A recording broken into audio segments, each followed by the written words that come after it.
Hello folks, and welcome back to the channel and the Soup Empire, another video on Farming Simulator 25. Thinking about renaming us to the Canning Empire. What we're after is the canning goods factory, or the canned goods factory in town, and we're looking to keep that stocked with stuff from the farm and run it for a year and earn ourselves £1 million turnover. Quick check of the contracts before we start. This episode is all about making money. Anybody that's watched any previous videos might notice that I've done a bit of contracting off camera, made a little bit of money, and we've got a big purchase coming up later in the video, but I won't spoil that surprise for you, although I will say it's not the canning factory. So, some of the stuff that we've got to sell, we've got some crops to sell. We've got the rye that we harvested on the very first day. We've also got some hay bales, only 4. It'll be interesting to see how much that nets us for those 4 hay bales, and be interesting to see how much this rye gets us. To be honest, rye is not a crop that I've ever done before in Farming Simulator, and we're just going to drop the plough off in here. The plough is nice and easy to drop off because it's pretty much fixed on the back, and anybody who's seen any of my previous videos realise that I am not very good at reversing farm equipment, but that one's nice and easy. So let's go grab the trailer, we'll load up the rye, have a look at where we're going to sell it, and we'll head off and make some money. So as I say, the goal for this episode, make some money, largely by selling the produce, selling the rye, selling the bales, but we'll go back and we'll have a look at the contract screen periodically just to see if anything drops in. It is January, there isn't an awful lot that the local farmers need doing, there isn't an awful lot that needs doing on my fields, so there's not much in the way of money that can be made through contracts this month. But we will sell the stuff, we'll sell the goods, and we'll see where we can get to, and if we can afford, by the end of the video, the big purchase. So, where do we sell the rye? Looks like there's only one spot, and it doesn't look too far away, in all fairness. The price looks pretty decent. Yeah, we'll head over there. I mean, we haven't got much of a choice, there's only one place we can sell it, right? So, we'll head over there, nice and simple, come out of the farm, turn left, follow the river, and there's the sell point. So, seems pretty straightforward, and it is the correct mill, and away we go. And while we head up there, just talk about the plans for the series. So the canning factory in town, I think it was the last video where I took you guys down there and we had a look around it and imagined what it might look like when we own it. It's £233,000. We don't have enough to purchase that right now. We might get there a little bit with the sale of this rye and the sale of the hay bales. I've got no idea how much, the straw bales, I'm sorry. I've got no idea how much the straw bales are going to get for us. But it'll be interesting to see. You'll remember from the last episode, or maybe the previous one, that I did in fact sell the baler. I didn't intend to do any baling because I wasn't sure whether what would you call it? I guess the effort to profit ratio was good enough. So on some maps I've played, the baling's been quite profitable. On other maps it's not been so profitable. But anyway, let's sell this and we'll watch the money go up, hopefully nice and quick. Yeah, there we go. We're making a nice tidy profit on this. I think it looks decent. £23,599 harvest income with a negative environmental score of not too much, to be fair, £600 odd. And the reason for that is we did nothing with the field. The field already had the rye crop in it. It probably hadn't been limed and fertilised and given all that good stuff by the previous farmer, because I don't know about you, but I find that the local farmers in Farming Simulator tend to be quite lazy and don't do everything that they need to do for their fields. But that's a nice little tidy profit, and then next year we'll make a little bit on that environmental score from the canola that we've got down in that field currently, because we, apart from lime, because we don't have a lime spreader, we looked after it with the fertiliser and the cultivator, so we should get a nice big yield of canola off that field in the summer, in the autumn, and make even more profit. Well, that's the hope. So we'll drop the trailer off here, we'll go sell these hay bales. I believe that the hay bales are going to be sold a little bit further away than the rye. We'll check the map in a second once we just connect up to this trailer with these bales on.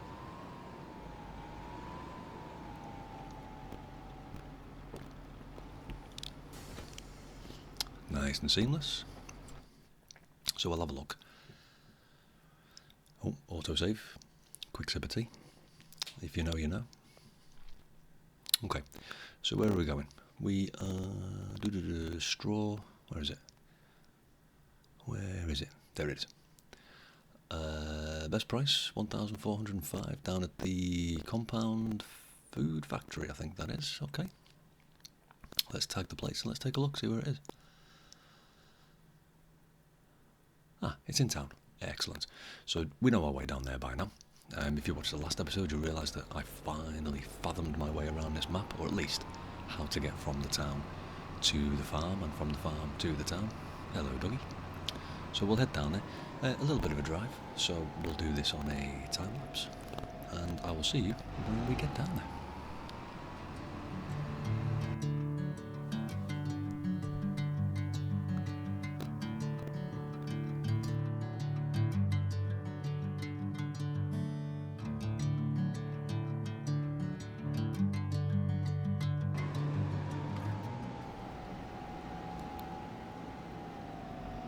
Here we are, the Compound Food Factory. I think I've been here before. I don't know if I've sold something here before, or I've done a contract that required me to sell here before. But I'm fairly sure that this thing is a bit of a maze. Let's have a look, let's try this. I mean, that looks like a drop-off point. We'll drive over and we'll give it a go. See what happens. Release the bales. Ah, there we go. £50,000? Are you having a giraffe? 50,000 for 4 bales? I think I might be buying myself a baler. 50... I can't get over that. 50,000 for 4 bales of straw. I mean, I know that the trailer wasn't full when we took the rye, but that got us, what, 23,000 or something? The straw from that crop has just netted us another £50,000. Huh. I wondered if that varies from map to map, where the map makers can set the prices on things, because that seems like an awful lot of money for 4 blobs of straw. It really does. But I tell you what, starting to change my my thought process when it comes to what we're going to do with our fields. I'm still intending to put peas into field number 6, the one that we've purchased. We have a canola crop in one of, well, I say one of the other fields, the only other field. But I'm beginning to think that we can raise the money for the canning factory very quickly if we get ourselves a baler and bale things up. Now, we can't bale the canola. If you guys play Farming Simulator, you know that the canola doesn't produce a swath. I think there is a mod, actually, that can produce a swath from canola. I might look into that, but it feels a bit cheaty. But then again, I do have super strength and auto load, so, you know, being a bit cheaty is not beyond me. 50,000 for 4 bales of straw. Amazing. So let's make some plans. Let's head back to the farm. I think one of the things that I want to do is to stick some lime down on the field that we purchased last time, the one we harvested the cotton for and then ploughed. There's no lime. I think the pH level is pretty poor, so we'll have a look into maybe renting a lime spreader, or, I mean, we've got enough money. If you look, oh, that's the gate. We've got enough money. If you look in the top right, we've got over 200,000 from the off-camera contract in and the sales that we just made. So we could maybe buy one. There's one that I use all the time, the Breed Owl one. You guys know, will probably know it. It's the red one, which you can add the extensions onto. It's reasonably priced, and it does a pretty decent area.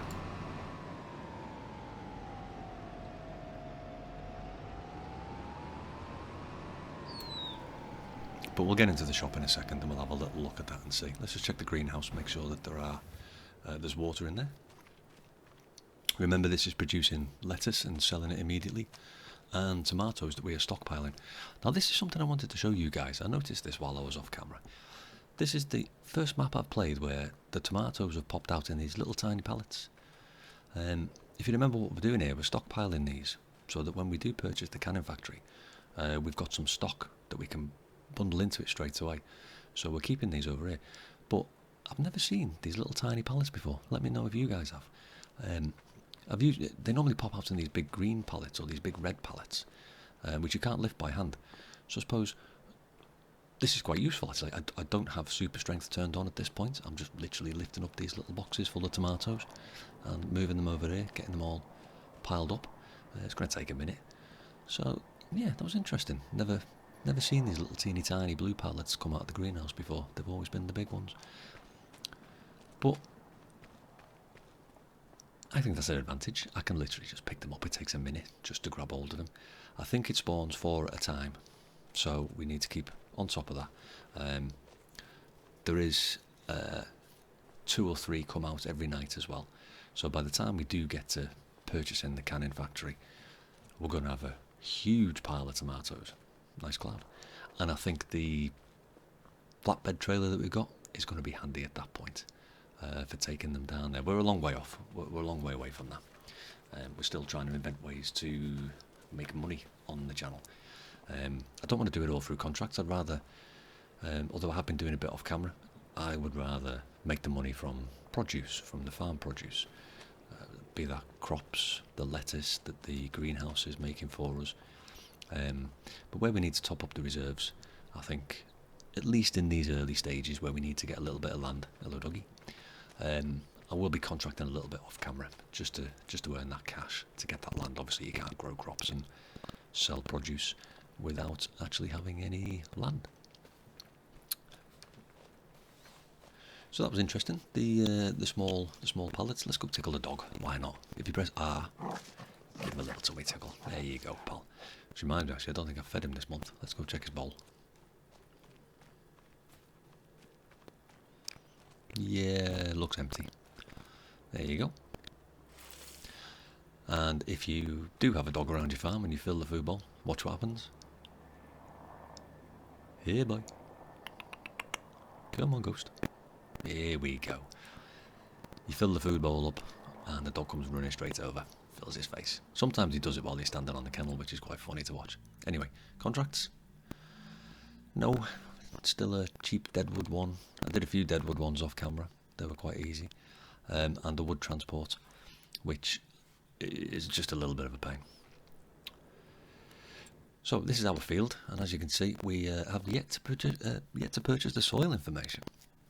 For those who are not sure, the precision farming mod allows you to purchase information about your soil, which will show you the different amounts of loamy sand and sandy loam, the different soil types, but will also give you information about the pH levels, the nitrogen levels, fertilizer, and all that sort of good stuff. So it's always good to purchase the soil information. But you can see in the lower right hand corner that orange text, pH value, bad. We need to get some lime on this field. So let's go have a look at that used sale first. No, there's no spreader in there. There's never anything you want in there, is there? Let's go down and have a look at the spreaders. So we'll look at the fertilizer spreaders, and the Breedal one, the red one, is in there. It's normally about 60. Oh, it's 45,000. Okay, hang on. What's this one? 2,000, and I own one. Do I? Do I own one? It can hold 3,000 litres. I mean, the Breedal does 9,000, but 3,000 litres, and I already own one. I guess we'll just use that. Don't see any reason why not to. It might take a couple of trips, but save ourselves £45,000 on a spreader since we've already got one. And I think I just spotted it. I think it's over in the corner. Let's just reverse up and we'll go take a look.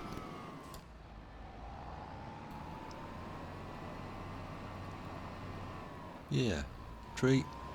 There it is, over in the second bay, just by the cash machine, which we found out, I think, in episode 1 is absolutely superb. Allows you to buy literally anything you want in terms of consumables, fertiliser. I'm hoping it will allow us to buy some lime, actually. It had quite a comprehensive list when I checked it out in episode 1, so yeah. So there you go, brilliant, yeah, there's the fertiliser spreader, looking good. Let's try the cash machine. We're looking for lime. Herbicide, compost, seeds, fertiliser, lime, perfect. How much can we buy? I don't think we need 50,000 litres, or 10,000, I don't think we need 10,000 litres. Let's go for 5,000, because we can always buy more. No, let's go for 10,000, let's do it. In for a penny, in for £10,000. Right, now, where do we fill up? If anybody's seen the earlier video where I tried to use this thing, there seem to be fairly random points along this edge where you fill up. I'm pressing R here as I'm backing up, waiting for the dialogue to appear. Still nothing. Still nothing. Once I figure out where it is, I won't need to worry about it again. Let's try here, underneath this spouty type thing. No, no. Ooh, don't bash the back of the tractor. No, it's not there. Doesn't seem to be anywhere. So this is slightly frustrating. I know that somewhere along here I can press the R key and it will fill my meagre spreader with lime. Let's try this spout thing again. Oh, this time I'm going underneath it. How come I hit the roof before? Who knows? Oh, there we go. Got it. Got it. Perfect. So it was under the spout. I suppose it's called an auger or something. I suppose you could. I don't know what it's called.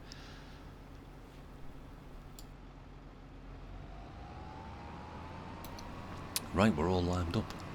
Perfect. Let's go spread some lime in the field. I think it's number 6, I think. The one where we bought the one where we harvested the cotton. Episode 2, I think it was. I think we ummed and ahed about the contract and then decided to take the contract and buy the field. The soil type in the field, by the way, is not too bad. It's a kind of a mixture of loam and a bit of loamy sand, I think, or sandy loam, one or the other.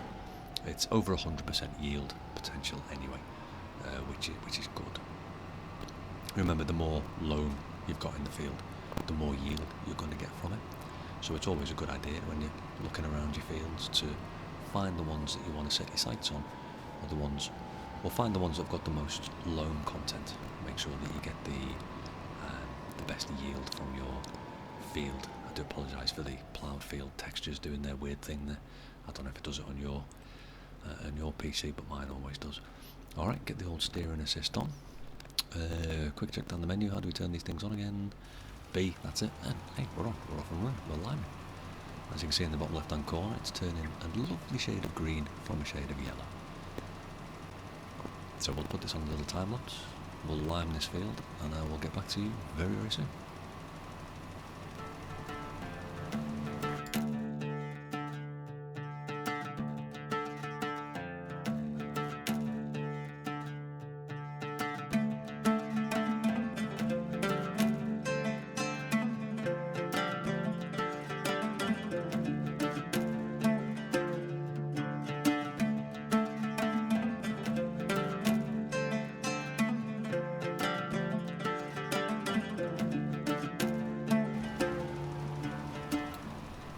Well, as you might have noticed in the time-lapse, I'm still taking the odd wrong turn from time to time. I mean, you can literally see the farm from where I am, and I still took a wrong turn.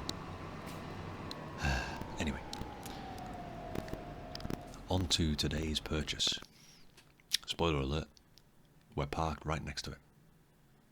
So I've been looking around the fields around the farm. We've got enough money to afford, there's 2 or 3 of them actually that we could afford. So I'm going to have a look at a couple of them. We've got no contracts. Let's just check that first, of course. No contracts. It's always nice to get a contract going while you're poking around doing other things. So there's sandy loam and loam, and a yield 114%. That's not bad. That one's 100% fully sandy loam. This is the one I've got my eye on. 100% loam, 125% yield bonus. We don't need to visit because this is where we've been parking our tractors for 5 episodes. Let's just do it. Let's buy this land. And with that, we now own 3 fields. Fantastic. So we need the soil information. Let's purchase that. It's not very interesting to look at because there's a solid grey indicating the entirety of the field is loam, but this one needs liming too. So we'll get on with that. Those little yellow stripy bits in the other field, I did try to go over those, by the way. There you go. Yeah, pH value bad. I did try to go over those, but it just wasn't filling in on the map, and I guess I'm just going to have to put up with it. But anyway, let's lime this field, and then we'll have a talk while we're doing that about the plans for this field.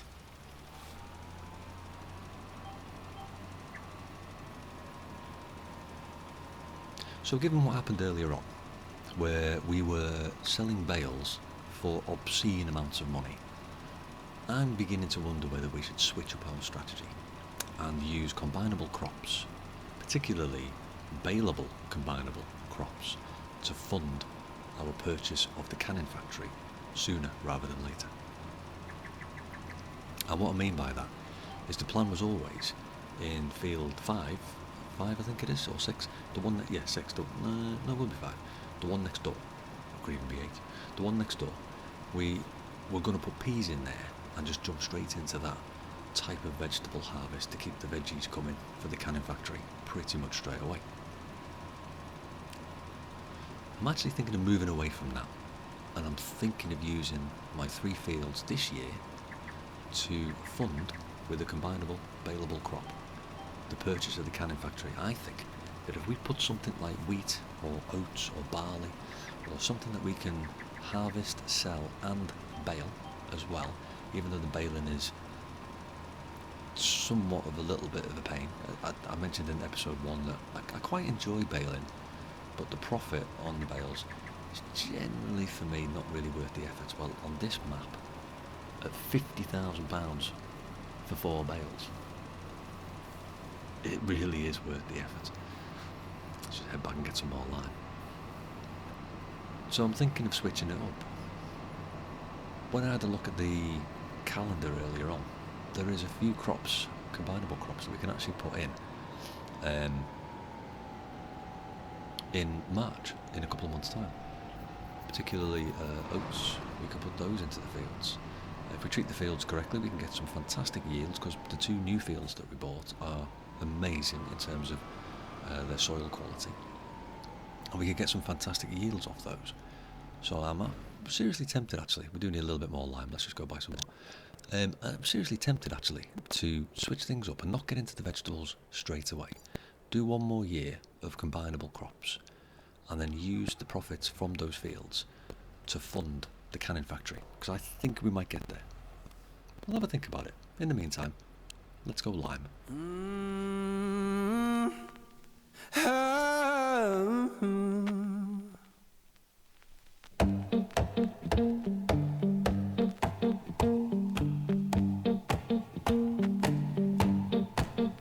Well, I saddled up my shoes, headed out at dawn. Yeah, I saddled up my shoes, headed out at dawn.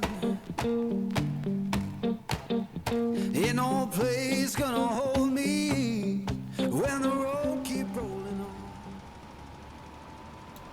Alright, just coming into an end here, guys. Last little bit of lime. Let's catch the last 2 little bits.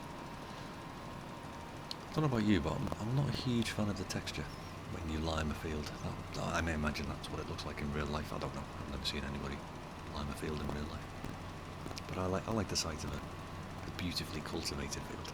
You know, we might come back and cultivate these at some point, or we'll have to come back and cultivate these at some point, because our seeder is not one that can do direct drill without cultivation. Might have to have a little look at that at some point. But I had a bit of time there, guys, while I was doing the liming, to come to a decision, and I think the decision I've come to is we're going to use those 2 fields that we've limed today with a crop that is combinable and baleable, something along the lines of barley or wheat or oats, something along those lines. That will enable us, hopefully, to fund the canning factory, and then we can move into the veggies. Still the same 2 boring contracts. Let's just leave those where they are. So let's have a look at what we can plant. In January, nothing really. No, we can't plant anything. February we could do cotton, but not too interested in cotton. To be honest, I think I don't have a cotton harvester, obviously, and to rent one I would imagine would be quite expensive. But the crops that we can plant start coming in March. Now, we always had peas as the plan for March, but as I say, I think we're going to switch up the strategy here, guys. I think we're going to go for combinable crops. So what combinable crops have we got? Well, oats we can do in March and then harvest in July or August. Okay. looking good because we've got to harvest the canola in August, so we can have 2 months of harvest. It gives us a bit of a window in case there's any rain in the forecast.